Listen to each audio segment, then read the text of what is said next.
दोस्तों, मैं जहाँ बहुत बहुत स्वागत है आपका आज की सुबह चैनल में। हम पहुँच चुके हैं इस वक्त सीपी। साथ ही साथ खबर मायावती का सबसे बड़ा ऐलान आया है। मायावती ने एक प्रश्न रखा है मोदी जी के लिए। क्या बांग्लादेश के अंदर जो हिंदुओं के साथ अत्याचार हो रहे हैं, क्या जो दलितों के साथ अत्याचार हो रहे हैं, क्या ये सही है? बांग्लादेश के हिंदुओं को जल्द से जल्द भारत पहुंचाया जाए। और यहाँ पर विपक्ष दल भी आरोप लगा रहे हैं कि जो भाजपा है, जहाँ पर भाजपा की सरकार बन रही है, वहाँ पर दलितों के साथ दुष्कर्म होते जा रहे हैं। तो क्या ये सत्तारूढ़ सरकार की कायनात है? क्या ये धर्म और जाति के अलावा क्या आगे भी बढ़ पाएंगे? क्या देश और दुनिया को आगे बढ़ा पाएंगे? हमारे साथ कुछ जनता जनार्दन जुड़ चुके हैं। चलिए आइए उनसे बात करते हैं, उनसे राय लेते हैं कि आखिर क्या बांग्लादेश के अंदर जो हिंदू है उनको लाना चाहिए भारत में। क्या नाम हो सर आपका? मैं मिस्टर अरोड़ा दिल्ली से। ये मायावती जी ने जो बयान दिया है ये बहुत पहले दे देना चाहिए था, क्योंकि वो भी देख रही थी कि कितने समय से वहाँ पे हिंदुओं की निर्भय हत्या हो रही है, तालिबानी तरीके से उनकी हत्या हो रही है। और इंडी ठगबंधन का कोई नेता इसके ऊपर कोई बयान नहीं देगा। उसको लग रहा है कि इसके ऊपर हम कुछ बोल देंगे तो शायद विशेष समुदाय का वोटर जो है वो नाराज ना हो जाए। ऐसा कुछ नहीं है, उनको आगे आके बोलना चाहिए था। मुझे बताइए, इस मुद्दे के ऊपर एक ही पॉलिटिकल पार्टी बीजेपी, एनडीए, सिर्फ उन्होंने ही इसकी आलोचना भी करी है। और वो चाहते भी हैं कि इनको भारत, मैं भी चाहता हूं कि भारत में जल्द से जल्द आए। सीए लेकर आ रहे थे, ये इंडी ठगबंधन जो है ये कह रहा था वहाँ। ठगबंधन कह रहे हैं आप? देखो, इंडी ठगबंधन ही है ये मैडम। अच्छा। सुनिए मेरी बात।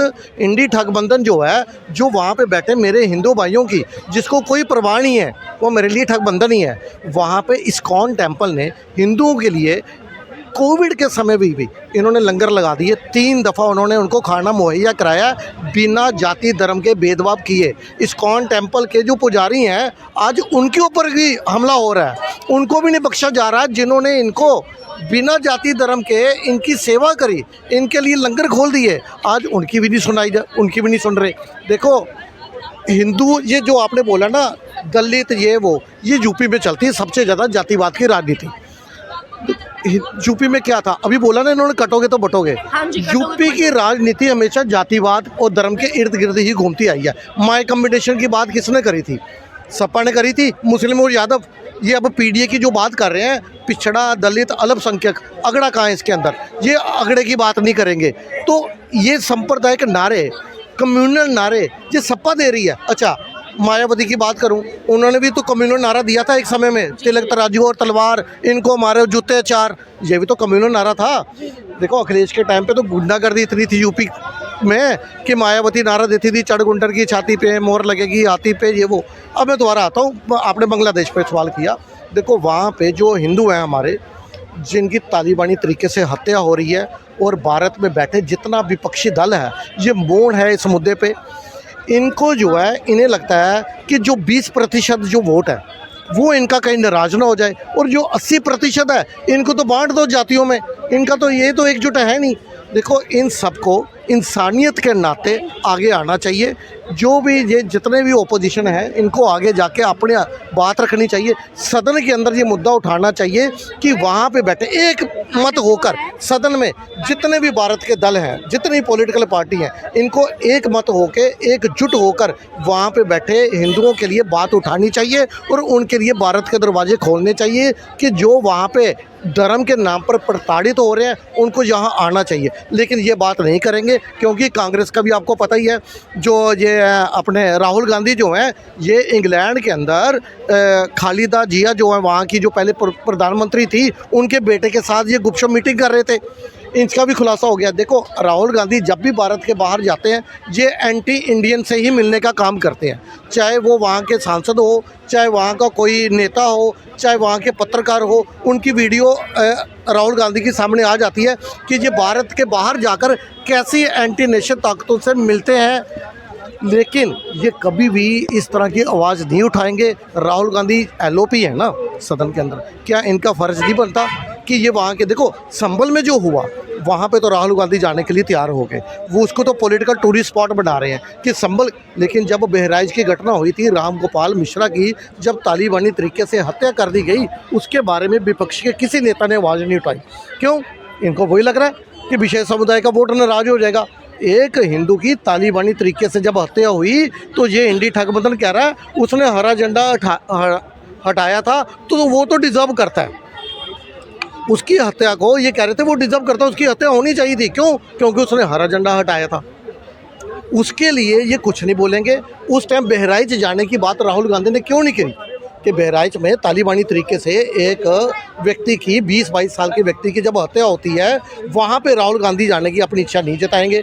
ये देखते हैं, पहले ये आंकड़े सेट करते हैं कि कहाँ जाकर इनको फ़ायदा मिलेगा, कहाँ नुकसान होगा, उसके बाद ये अपनी पॉलिटिक्स करते हैं। जब ये LOP हैं तो इनका फ़र्ज़ बनता है कि कहीं भी, चाहे हिंदू हो चाहे मुस्लिम हो, कहीं गलत होता है तो इनको एक ही नज़र से देखना चाहिए, ये अलग अलग चश्मे से ना देखें। और अब मैं बार बार आपके माध्यम से ही ये गुजारिश करता हूँ, भारत के जितने भी नेता हैं उनको एक मत होकर सदन के अंदर ये बोलना चाहिए कि वहाँ पे प्रताड़ित हिंदुओं को, बांग्लादेश के जितने भी हैं, उनके लिए भारत के दरवाजे खोल दिए जाए। क्या पूछना आप?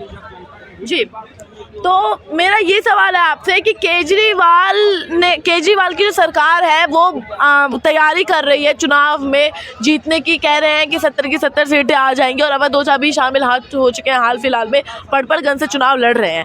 तो क्या लगता है कि 70 की 70 सीटें आएंगी? क्या दिल्ली की जनता फिर केजरीवाल की मांग करेगी? देखिए, अवध ओझा सर जो है उनको तो बलि का बकरा बनाया जा रहा है। बलि का बकरा बनाया जाए? नहीं, वो तो खुदा है ना। नहीं मैडम, केजरीवाल जी कह रहे हैं कि अवध ओझा सर ने ही अपनी इच्छा प्रकट की थी कि वे पड़पड़गंज सीट से चुनाव लड़ना चाहते हैं। मुझे बताइए, एक व्यक्ति को जुम्मा 4 दिन हुए पार्टी में आए हुए, तो क्या उसकी इच्छा चलेगी? एक व्यक्ति जिसको जुम्मा 4 दिन हुए पार्टी में आए, तो क्या केजरीवाल जी उसके कहने से उप मुख्यमंत्री की सीट बदल देंगे? ये इतने सीधे तो नहीं है। देखो, अरविंद केजरीवाल जी की तानाशाही सारे, देखो सबको मालूम है कि यदि अरविंद केजरीवाल जी की कोई बात ना माने ना, तो ये अपने सांसद को भी शीश महल में अपने गुंडे से पिटवाने का कार्य करते हैं। ये इतने बड़े तानाशाही हैं, तो ये कैसे मान लिया जाए कि अवध ओझा ने अनुग्रह किया तो इन्होंने डिप्टी CM की सीट बदल दी? फैक्ट के साथ आपको बताता हूँ सीट क्यों बदलनी पड़ी। देखिए, 2013 में जब सिसोदिया जी ने चुनाव लड़ा था, उस समय थे वहाँ पे विनोद बिन्नी, 28,000 से अधिक वोटों से जीते थे सिसोदिया जी। उसके बाद जब 2015 में चुनाव लड़ा, उस समय थे वहाँ पे निकुल भारद्वाज बीजेपी के, उन्हें इन्होंने 11,000 से अधिक मतों से हराया था सिसोदिया जी ने। जब तीसरी बार चुनाव लड़ा 2020 में, तो वहाँ पे थे रविंदर सिंह नेगी, मुश्किल से 3,000 वोटों से जीते थे सिसोदिया जी। कहने का मतलब, पहले 28,000 वोटों से जीते, फिर 11,000 वोटों से, और फिर 3,000 वोटों से। और इस बार अगर डाटा जो बता रहा है कि इस बार तो जमानत जब्त होनी है, अगर इसी ट्रैक रिकॉर्ड के साथ देखा जाए तो। इसलिए इनको अपनी सीट छोड़कर जंगपुरा में भागना पड़ा, क्योंकि वहाँ पे विशेष समुदाय का 20% से अधिक वोटर है। तो इनके लिए जहाँ तो जंगपुरा बचता था या फिर ओखला की सीट बचती थी। तो वहाँ पे प्रवीण कुमार जो थे आम आदमी पार्टी के, वो पिछली विधानसभा में 20,450 के आसपास वोटों से जीते थे। मतलब उन्होंने अपने प्रतिद्वंदी को 20,000 से अधिक मतों से हराया था। तो सिसोदिया को लगा कि ये सेफ सीट है, क्योंकि सिसोदिया जब शरत बेल पर बाहर आए, जब जमानत पर बाहर आए और इन्होंने अपनी पद यात्रा शुरू की, तो इनको अपनी पद यात्रा कहाँ से शुरू करनी चाहिए थी? अपनी विधानसभा क्षेत्र से। क्योंकि इनको पूछना चाहिए था अपनी विधानसभा के क्षेत्र की जनता से कि मैं 1.5 साल अंदर रहा हूँ, कौन से ऐसे कार्य हैं, क्या समस्या हैं। लेकिन इन्होंने अपनी विधानसभा क्षेत्र में से अपनी पद यात्रा की शुरुआत नहीं की, इन्होंने अपनी पद यात्रा की शुरुआत की ग्रेटर कैलाश, सौरभ भारद्वाज का जो क्षेत्र है वहाँ से। क्योंकि इन्हें मालूम था कि यदि मैं दोबारा पड़पड़गंज क्षेत्र में गया, जनता इतनी नाराज़ है कि उनकी नाराज़गी जो है वो मीडिया के सामने आ जाएगी। तो ये बच रहे थे वहाँ पे जाने के लिए, इसलिए इनको अपनी सीट बदलनी पड़ी। ये चाहे देखो, ये आए थे राजनीति बदलने, और आज अपने कुकर्मों, अपनी नाकामियों, अपनी हार के कारण सीटें बदलनी पड़ रही हैं इन लोगों को। ये देखो, राखी बिरला की भी सीट बदली गई, इनकी भी बदली गई। अभी केजरीवाल जी खुद डर है उनको कि कहीं मैं भी इलेक्शन लड़ूं और हार ना जाऊं, उनको अपनी हार दिख रही है। तो इसलिए बांग्लादेशी घुसपैठी रोहिंगी, आपको मालूम है अभी LG साहब ने आदेश दे दिया कि जो भी फर्जी वोटर हैं उनके नाम हटाओ। ये बांग्लादेशी घुसपैठी है जो इनके फर्जी वोटर है, जिनके अमनतुल्लाह खान ने इलेक्शन कार्ड बना दिए थे ये कोविड के बाद में, और जब दिल्ली में दंगे हुए उसके बाद उनके कार्ड बने हैं।